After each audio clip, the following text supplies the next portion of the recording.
പ്രിയമുള്ളവരെ, ഫിനാൻഷ്യൽ ലിറ്ററസിയെക്കുറിച്ച് ഒരു series of episodes അവതരിപ്പിക്കുന്ന പ്രോഗ്രാമിൻ്റെ തുടക്കത്തിലാണ് നമ്മളിപ്പോൾ.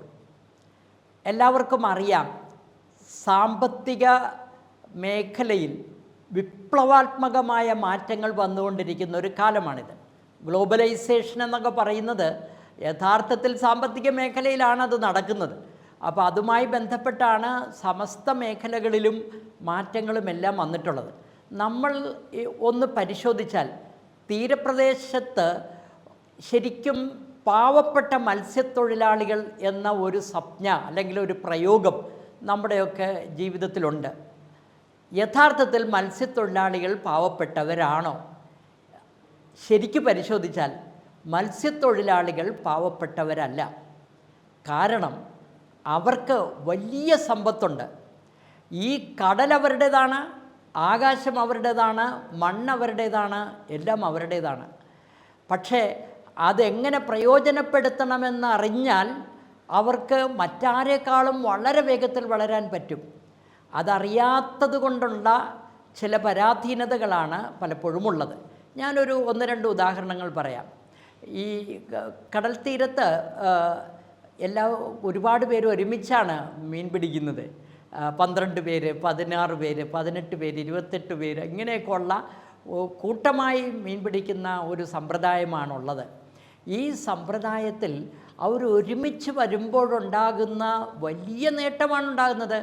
ഒരാൾ ഒറ്റയ്ക്ക് പോയി ചൂണ്ടയിട്ടാൽ ഒരു മീൻ കൊളുത്തി കിട്ടുമെന്നുണ്ടെങ്കിൽ ഇവരിത്രയും പേര് ഒരുമിച്ച് പോയി പ്രയത്നിക്കുമ്പോൾ കിട്ടുന്നത് വളരെ വലിയ സംഖ്യ ആകാം. എല്ലായ്പ്പോഴും മീൻ കിട്ടണമെന്ന് നിർബന്ധമൊന്നുമില്ല, പക്ഷേ കിട്ടാതെ വരുത്തുമില്ല.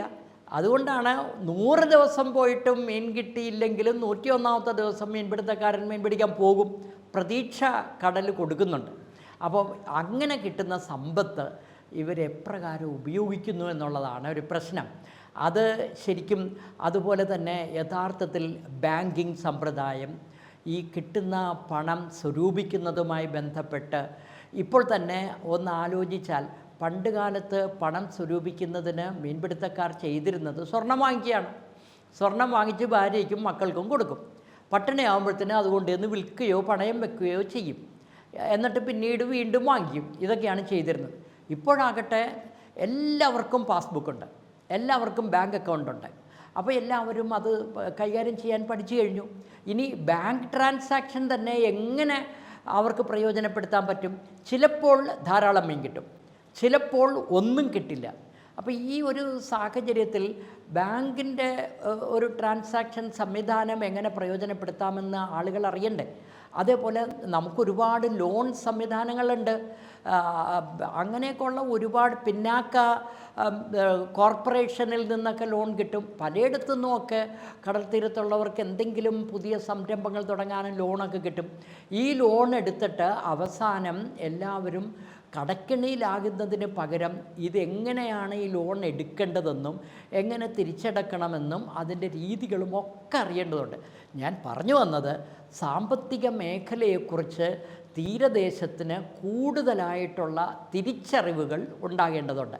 അതുകൊണ്ട് അതുമായി ബന്ധപ്പെട്ട് പല തരത്തിലുള്ള ക്ലാസ്സുകൾ, ബാങ്കിങ്ങിനെക്കുറിച്ചുള്ള ക്ലാസ് ഉണ്ടാകും, അതോടൊപ്പം തന്നെ പണം സ്വരൂപിക്കുന്നതിനെക്കുറിച്ചുള്ള ക്ലാസ് ഉണ്ടാകും, കിട്ടുന്ന പണം എങ്ങനെ സൂക്ഷിക്കണമെന്നതിനെക്കുറിച്ചുണ്ടാകും.